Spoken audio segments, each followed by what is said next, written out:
everybody. Welcome to Your Brains Need Fuel, a podcast that's going to help you increase your knowledge while touching upon all the different career paths that are offered to you after graduation. Today, I have a special guest. He's someone that I actually had the chance to meet by chance. I'm going to explain the story real quick. After one of my class on Thursday, while I was waiting for the bus, I got just interested by hearing the music and I just kept following where my ears would lead me. And it led me to her class. She was doing a band. She's a band coordinator.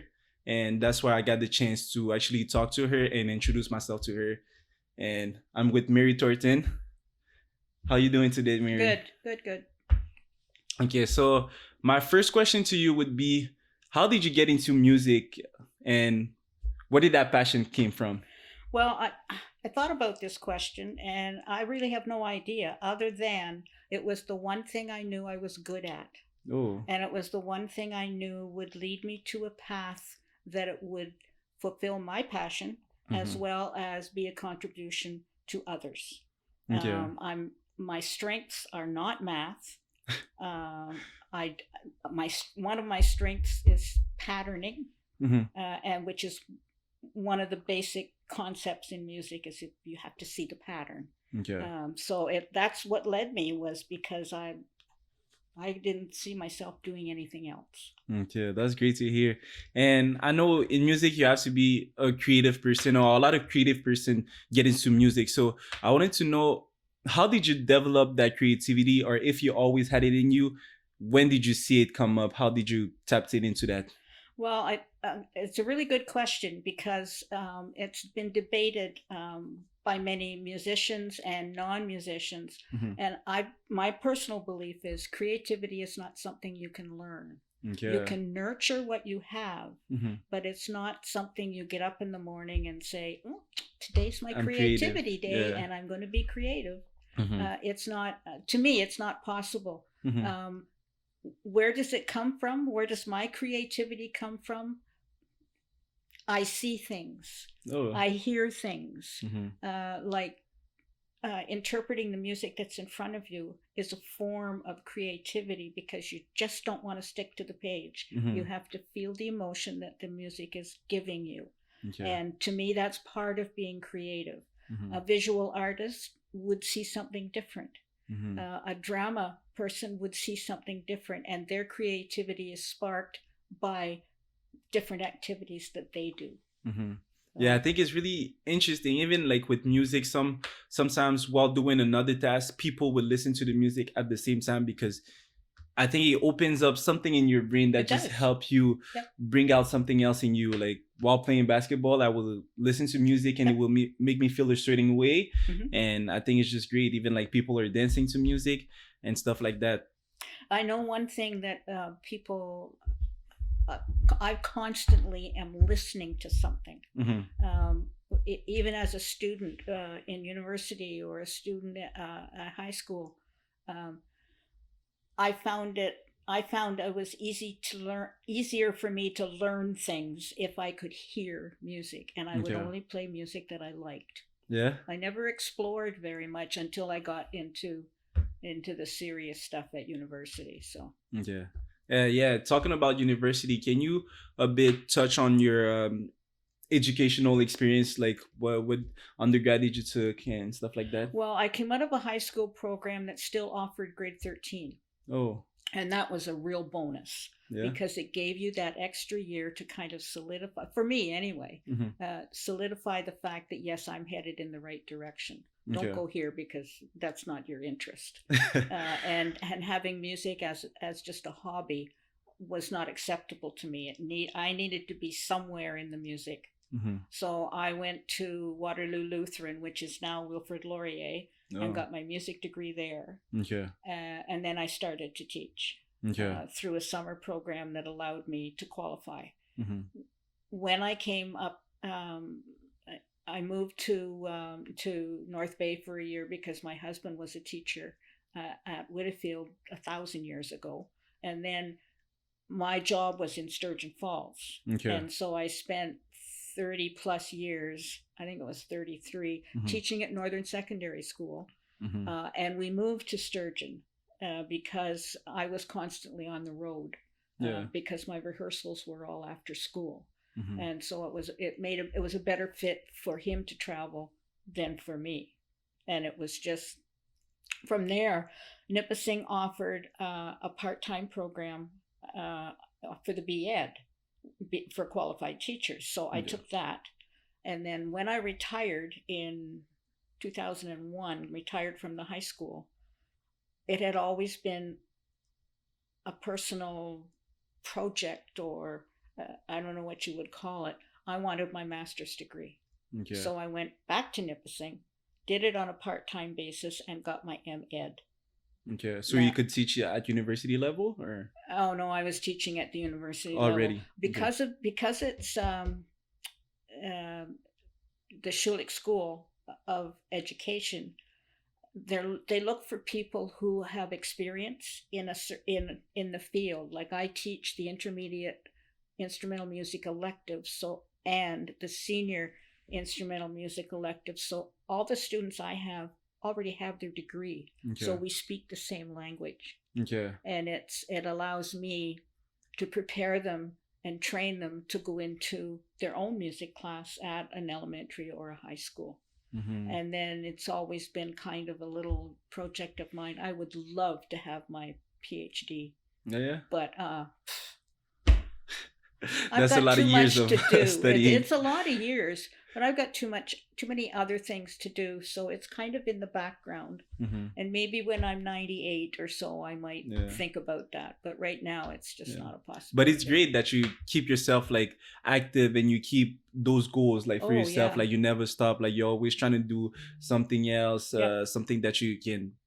I think anybody who's not a lifelong learner is in deep trouble. You always have to keep pushing yourself and challenging yourself, no matter what career you choose. Yeah.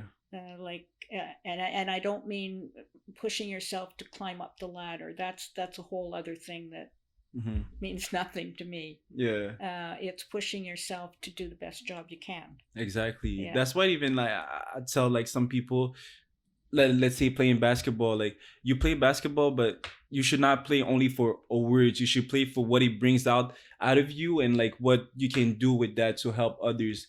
So the way you said it, it's a good way just to a personal accomplishment and personal development. Yep. I wanted to ask you, I know like being a band coordinator or even a teacher requires a lot of like leadership. So I wanted to know, where did that leadership came from? How did it came to you? Is it something that you had already? Or... If you don't have a leadership quality and you are in a position of teaching children, and or being a band director, then you're in deep trouble, because it's inherent that in order to lead a band, you need to be a leader. Yeah. Because you're making decisions all the time. You're problem solving. You're making organizational, you're planning, you're strategizing within yourself, you're marketing. All these jobs are encompassed into the leadership role that you as an instrumental or vocal teacher require to have a successful program. And that should be your aim, is to have a successful program, because a successful program develops children. Yeah, for sure. And every child should, but they don't, take music in the school system, a viable music program taught by specialist teachers. And that's not happening. COVID just killed it. Yeah, for sure. Because even like the way you touch the instruments and instrument sharing. Yeah. I had a chance to do So I had music classes when I was in high school. Oh yeah. From grade 7 to grade 9, I played the clarinet and I play a bit of the trumpet, but that was too hard. How come you're not in the band then? I should join. I don't know if I'm that good, if my skills are still there, but yeah. I wanted to, just for the audience, can you tell a bit what is your role as a band coordinator? What do you do? Okay, I had to write this down. The first thing you have to do is make the decision that you're going to form a band if it's not already formed, and it wasn't here at Nipissing. And one of the reasons why I started the Eddie Band was because of the education students. Okay. It's fine to sit in class and do the activities that you can do, but particularly at the senior level, you need to have some skill in conducting. Okay. And that skill is pretty false in a normal situation, because you're at university and you're conducting classes, you're conducting your fellow students, and that's such a false experience. You need to be dealing with a real band, with real people who take.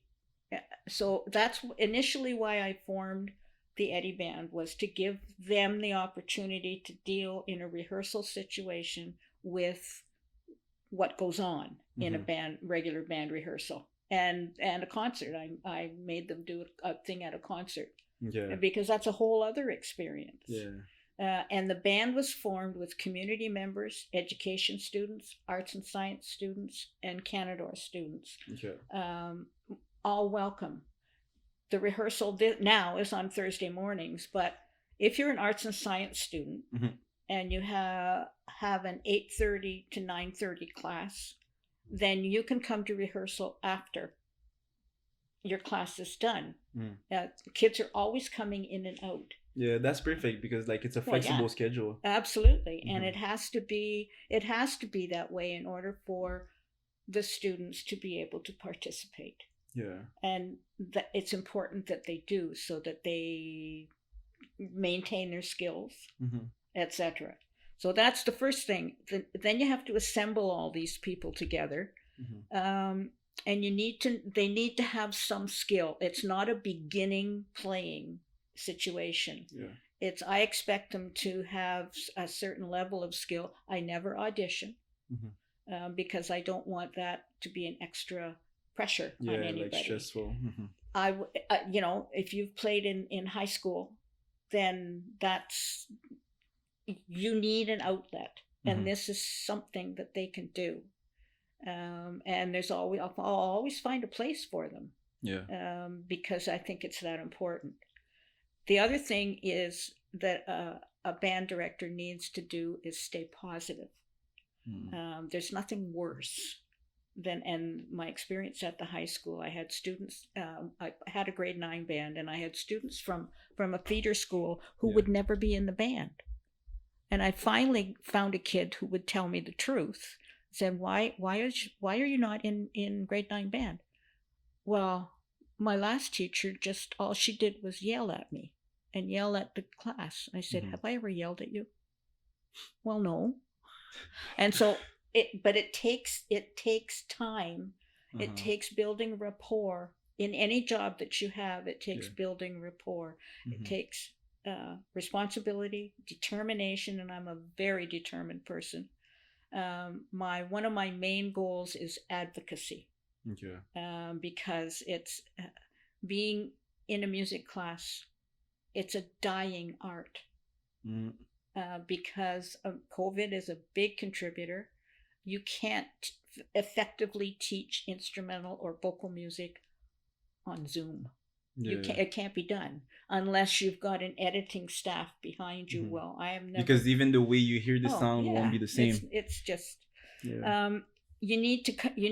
have concert preparation. You have every rehearsal I prepare for. And part of that preparation involves choosing repertoire, or the music that we're going to play. And I have to choose stuff that I know that they can play but will challenge them. And that I know in the instrumentation, I don't choose a piece that has 5 trumpets, because I don't have 5 trumpets. I have 2. And I have to take into consideration their skill level. So I am constantly So you listening. Have your band before you select the pieces that you're gonna play? Yeah, because I have to know their skill. I have to know their level. I'll pick up some stuff, like levels in band music is level 1 to level 6. And level 1 would be the beginning, and then of course it will go up from there. Right now we're playing at a level 3 to a 3.5, which is where we should be. We're never going to be a band that can master up a level 5. That's not our intent. So we're happy. I might push them to a 4 every once in a while, but if you're preparing a concert, you need to find the venue, you need to have a setup crew, you need to find the chairs, you need to have a takedown crew. Like, it's Are you doing this all by yourself? Well, I'm planning it all by myself. Okay, yeah. Wow. And there, sometimes your volunteers don't show up, so you do it. Mm-hmm. You have to. Mm-hmm. I mean, you can't have an audience come in and you're setting up the chairs. Yeah. It's listening is takes hours to listen. You might listen to the first 10 bars, and back me up here. A lot of music publishers will provide the listening aspect of pieces that they are selling. Mm-hmm. I only buy companies in Canada. Okay. Because it avoids obvious border, like sometimes you have to wait months. I have a particular company that out in Markham, Harknet Music, that I buy all my stuff from and have since, for a long time. Mm-hmm. That's good. At the same time supporting absolutely local, yeah. I like to do at least a couple of Canadian composers at every concert, because they write some really good stuff. Yeah they do. It's just there's so much that goes on in the background that people don't know about. If I could, I would hire a marketer. I can't. We have no budget. We are not funded by anybody. The music costs a great deal of money. To buy a package of music is basically averages out at 100, 110. And at a concert we would go through 8 to 10 of those. Okay. And when you're saying buy, does it work at the same way copyrights work? So you have to buy the piece to play it. Okay. Yeah. And the only way you're allowed copyright issues is if the piece of music is out of print. Okay. And then you would get a hold of the publisher and say, look, I want to do this particular piece. Would you allow me to photocopy what I have? Okay. And usually they'll say yes, on the condition that you shred it afterwards. Okay. And I wouldn't betray that trust, because you never know when you're going to need it. Yeah. I'm glad that you talk about that, because for me, I always trying to see things like in a different perspective. So I'm trying to make like comparisons. And when you talk about being a brand coordinator, it makes me think of a basketball coach. Mm-hmm. Let's say my coach, like, you have to pick the players, you have to select the right plays that you want to run in the game. Mm-hmm. You have to make sure, like, you have the help of the captains, the captains for sure, but you're the one who really trying to orchestrate everything to make sure the team is ready to perform when it's time to do. You're the decision maker. You're the problem solver. Yeah. You're the facilitator. Yeah. You're the planner. Yeah, no, it's a tough position to be in, and you have to have like players or musicians that are willing to learn and willing to take it seriously, so the performance can be well done. Yeah, and it's all about maintaining and development and challenging. Mm-hmm. The challenge part is important. Yeah. Because then they don't stagnate. Well, it's just like playing basketball. Mm-hmm. If you always go to the guy who scores the basket, what do the rest of the team do? Exactly. Well, they stand back and say, "Oh, let George do it." Yeah, exactly. And just like even the way you coaches, everything matters. Like you said, that one kid that didn't want to play in the band because the teacher was always screaming. Yeah. You have to be able to adjust to different type of players that you have, so they can all understand and for the better of the team. If I'm not mistaken, you've been adjudicator. Yeah. Like I've googled that real quick, and is it someone that judge and help decide the winner of the competition? Yeah. Type thing. And you've been able to do that at different level, different competition. One of them was the MusicFest in Canada. Yep. Can you touch a bit on what was that experience to you to be an educator at such an event? It was fabulous. Yeah. It was in Montreal, and it was like the way MusicFest is run. You need to qualify to even go. You need to have from a local. Yeah. Like there's a local, what they call is Northern Ontario Band Festival in Sudbury. Mm-hmm. And if you want to qualify to go to MusicFest Canada, you need to go through that qualification process. Mm-hmm. So those bands that achieve that are of a very high quality, and there are 4 adjudicators for each Oh, band. One of them does the vocal okay. through a tape. Another one does just the conductor, because there would be a video camera showing what the conductor is doing and Okay. offer suggestions. Another one takes the band after they played usually 3 pieces, and does a half-hour clinic with them. Mm-hmm. This is what was really good, and this is where we can do some the other Yeah. one does the writing Okay. of the, probably it's all on computer now, Yeah. so that you get a really good feeling Mm-hmm. about how we performed. Okay. And you just have to remember is I've been to MusicFest I've taken my groups to MusicFest several times, and you always have to reinforce with the kids, this is just an opinion. Mm-hmm. Do what they say, and maybe we'll come up with a different way to play the music that we really like as well. But being an adjudicator I loved it. It was great fun. You get to Yeah. work with kids. Mm-hmm. What can be better than that? Yeah. Oh, I have a question. Like that's interesting. Like, what is the first instrument that you ever played? Oh, this is way back. I started when I was 4 Oh, on piano. oh, right away. Right away, yeah, yeah. Like I'm little fingers. Mm-hmm. And then when I went to grade 9, got into grade 9, I was hooked. I Mm-hmm. played clarinet. That's what Okay. I majored on at university. Okay. And I was hooked. There was no question Yeah. about it. This was what I wanted to do. Okay. And Mr. Beard was my band teacher. Yeah.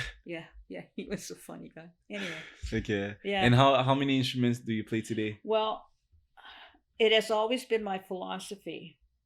I play a lot of instruments. Okay. And I learned them. Some of them, if I wanted to learn trumpet, I went to a trumpet player, took a couple of lessons, Mm-hmm. and learned how to play it properly. Mm-hmm. Because it was always my contention when I was teaching at the high school, if I want students to do X, I have to know how to do it. And I have to, like, the first thing you do with the very beginning class is demonstrate all the instruments. Mm-hmm. Well, can you imagine if I couldn't blow through a trumpet? I would never encourage anybody to play that instrument. Yeah. So, and then this is just me. I don't know what other music teachers did, but I took the time to learn them all. Mm-hmm. My strength in music is rhythm. Okay. So percussion and drumming came really easy to me. I didn't have to worry about that. Okay. And I'm not sure if it's that how you call it, but the absolute ear. Oh, yes. Yeah. Like, how is it, like, easy? Is it easy or hard for you to perceive different sound and know when a note is wrong? No, it's not. Yeah? It's not. I don't find it difficult. In the band, for example, if we're doing a piece, and because so many people are playing at the same time. They are, but you very quickly learn how to isolate sound. Like, I can stop in the middle of a rehearsal and say, okay, the alto sax should be playing an F sharp, and you played an F natural. Mm-hmm. And at the high school level, the kids would say, how do you do that? Yeah. I said, I see and hear everything.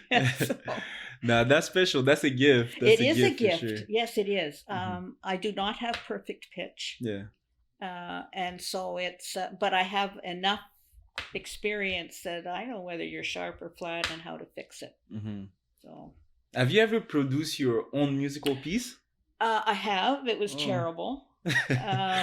Because it's not my strength. Okay. I do a lot of transcriptions. Okay. So I might take a piece, like I'm in the middle of one right now where I just bought a new piece of music and they only provided a euphonium bass clef, and I have a euphonium treble clef player. So mm-hmm. I have to reproduce. They didn't include it, and it was never done. So that's what I'm working on now. So that euphonium treble. That's basically all. I've written a few chorales and stuff for mm-hmm. warm-ups for band, but nothing that is ever going to make the market. Okay. And art is such a large subject, and throughout our conversation, like we talked, and I've learned that you've been a dramatic art specialist. Oh yeah. Yeah. Can you say a bit? What is the difference between like dramatic arts and music, or how does it? How is it similar, or how does it differs? I think how did I like teaching drama? Let me tell you a story. Mm-hmm. I was a department head at the high school for the arts, Okay. and at that point we had in grade 9 you could either take visual arts or music, instrumental music, and then somebody in the school came up with the bright idea that we needed a drama department, and I fought it as long as I could. If you want drama, then we're going to start it. The beginning level is going to be grade 11, not grade 9. Because the high school was small, 500 kids. Oh. And once you divided the grade 9s, usually there were, 90 or so coming in every year. If you divided them between 2, both of us would have viable programs. Okay. If you added a third, you're taking away from those 2. So, but in grade 11, when they have choice of option, it would be a great place to start it. So that's what we did. So who teaches it? Well, I went and got qualified because I wanted to bring in a second music teacher. And the timetable at that point would be suitable for 2 of us, but we would be short 2 classes. Okay. And that's where the drama came in. I took the grade 11 drama. And then we divided the music. She was choral, I was instrumental. We divided the music between us. Okay. And that's how the drama started. Oh, that's cool. Well, like I've played in like in a theater like once when I was in grade 10. Were you a tree? Huh? Were you a tree? No. I was actually playing the master of I want. The name in French was Le Maître d'Armes because it was a French piece. It was Molière. Oh, yeah. Le Bourgeois Gentilhomme. Yeah. And yeah, that was a good experience. Like, it took me a while before like learning all my lines and stuff, but it was a good experience. But I wouldn't consider myself a good actor. No, you're not looking for like a job doing that. No. The difference between it, I think, is the skill development that goes on in music. To try and make yourself better. I think being your best actors and actresses, they're adept at doing that. They feel comfortable on stage. I would be terrible on stage. Yeah. Being a band director, my back is always to the audience. So hey, I got it made. I would be a terrible person. I've directed a lot of musicals. And kids love it. Like, what a great way to go through life. We can talk and we can sing, and somebody is going to accompany us, and for 3 or 4 days it's going to be done after 6 months of work, and then we're on to the next. Yeah. You've been inducted into the North Bay Musician and Entertainment Hall of Recognition. Yep. Just to name a few of your awards. How was it to you when you knew that you got this award, and what was your was it always an accomplishment for you to get one of these? It was not something I ever strived for. I was quite surprised with the Hall of Recognition, very surprised. And with every other award, I've also been very surprised. And yes, it's nice to be recognized. The one that I remember the most is the last one. Through the Ontario Band Association. It is very gratifying to be recognized as doing a good job and producing quality stuff by your colleagues. Yeah. And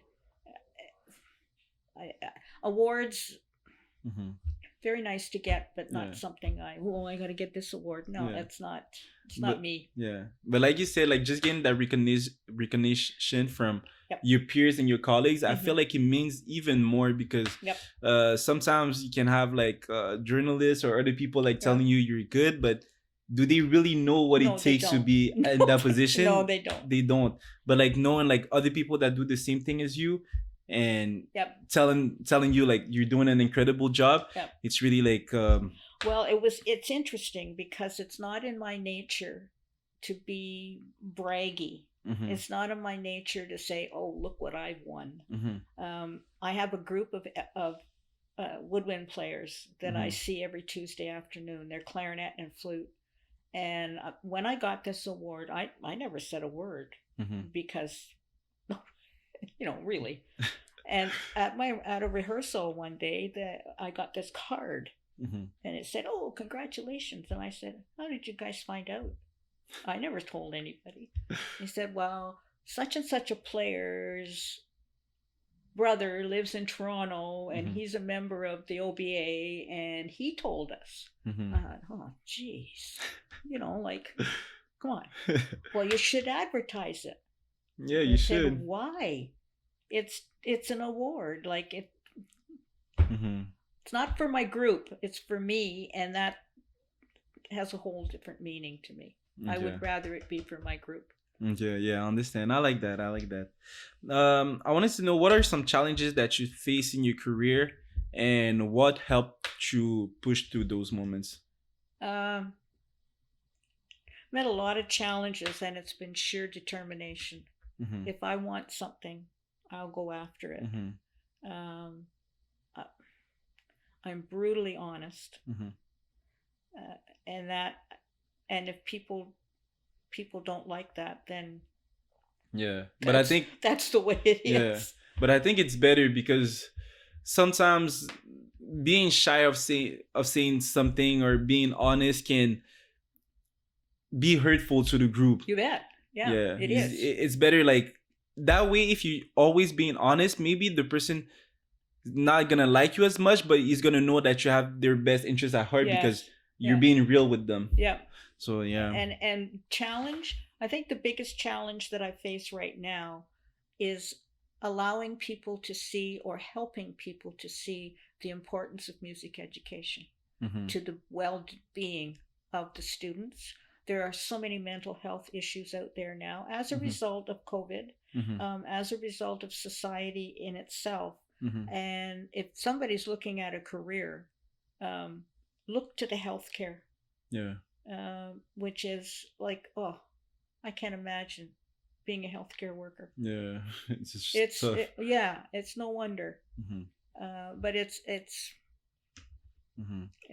challenge. I need to find other ways to advocate Mm-hmm. other than saying, "Hey, music education is fun." Yeah. But what do you think? What are some few example why music education is so important to the growth of children and students? Well, music education teaches them leadership, Mm-hmm. teamwork, responsibility, Mm-hmm. personal development, Mm-hmm. dedication. I mean, you can't get any better if you don't Practice. rehearse. Yeah. Like it's there are so many different aspects that music education can do for students. It gives them another skill that they can learn, that they can use for the rest of their lives. Mm-hmm. Other things, people age, and they have to stop doing things because, Mm-hmm. frankly, they're too old. Yeah. Like, I will never be a basketball player right now. Not Yeah. only am I too short, but Yeah, music's something that you can do it's like lifelong. lifelong. Yeah. Yeah, that's true. Who do you look up to the most and why? I look up to my parents the most Okay. because they provided me with. They had.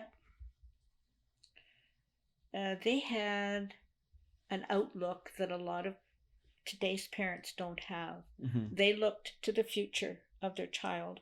I have 3 older siblings, Mm-hmm. all brothers, Oh. and they are. We all have a university education. We all knew the career path we wanted to pursue, Mm-hmm. and that is because of the attention my parents gave to education. Mm-hmm. My eldest brother is a doctor, a pathologist. My second brother is a geologist. Mm-hmm. My third brother is a teacher, phys ed and biology. And then there's me. Okay. You're the youngest? I am the youngest Okay, and okay. the Me only too. girl. Can you say spoiled? Wow.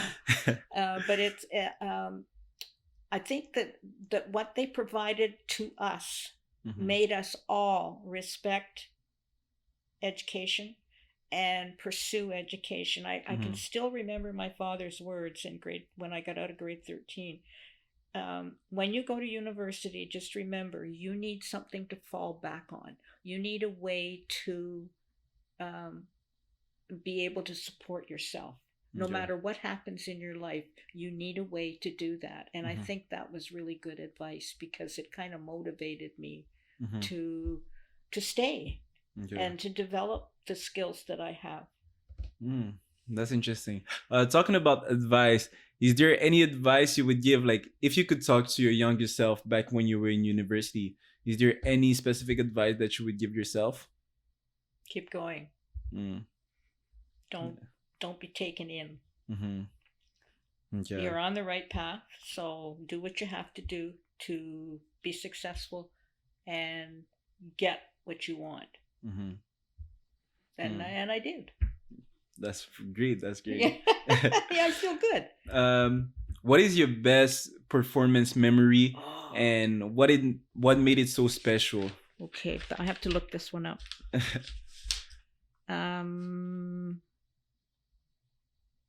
You know, all the performances to me, and this is going to sound really nerdy, they're all special because they all have a different quality. Like we're looking at a concert in April 4th. And at every concert, I have a guest artist. And this time it's the 22 Wing Band from the Air Base. And I'm trying to offer enough to an audience that they're going to be intrigued and they're going to like what they hear. Last time we had a guitar ensemble from Chippewa Secondary.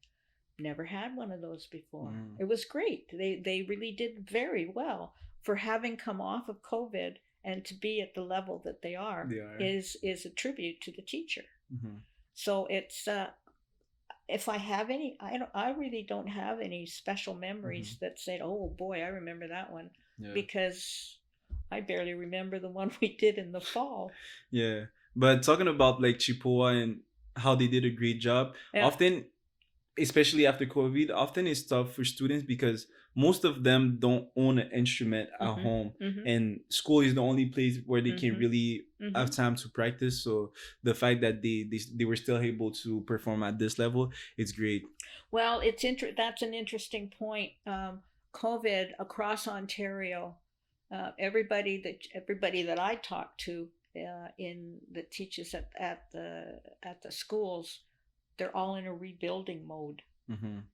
So I mean, it takes 4 years to build. Yeah. So they have to be patient. Do you ever feel nervous before a performance, or you're done with that? Well, nervous? I'm not sure. I'm not a solo performer. Okay. I've never had any interest in that area. I do play in the 22 Wing Band. I like playing, but it's in a band. I make my contribution, and the reason I like playing in that is I have no decisions to make. The band director does that. So if he wants me to play this such and such a way, you got it. So nervous? I don't think so. Maybe apprehensive. And one of the reasons why nerves are not an issue as a band director is, as I mentioned, your back's to the audience. Yeah. You can give all kinds of signals with your eyes and your mouth and your nose and everything, so that you've got all your players on cue. You've got all your players ready to go, and you can instantly make a decision if somebody misses. And so you make a decision, and they're watching you, so they know all my little signals. Is being a band coordinator is the same thing as if there's like a choir involved, like people singing, or it's different? No, it's the same. It's just a different delivery. Okay. But have you done that before, like with choir, people singing? No. In high school, the girl who taught the choral program had really good choirs and vocal jazz. Okay.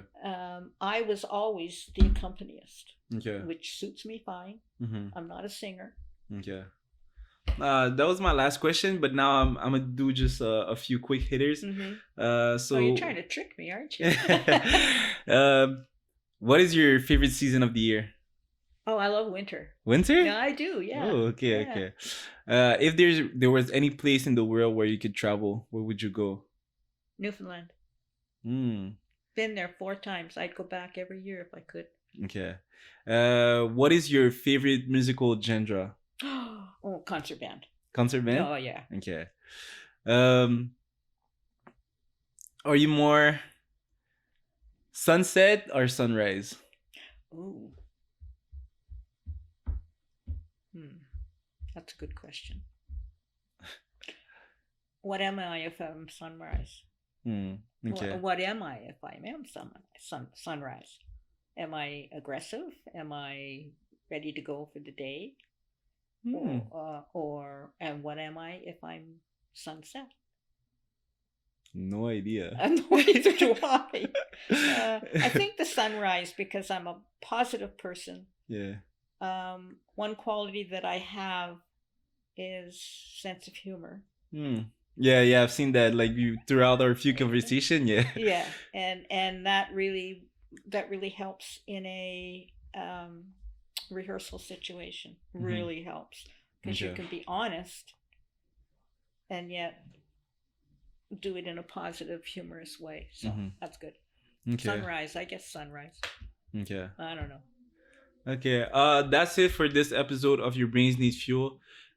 Before we close out this episode, I want to make sure that you come out to the concert band is on April 4th. Oh, good for you. Yeah, April 4th, Tuesday in the theater, 7:30. Okay, Nipissing Theater, 7:30. I want to see some people there. Yeah, a lot of people. Bring friends.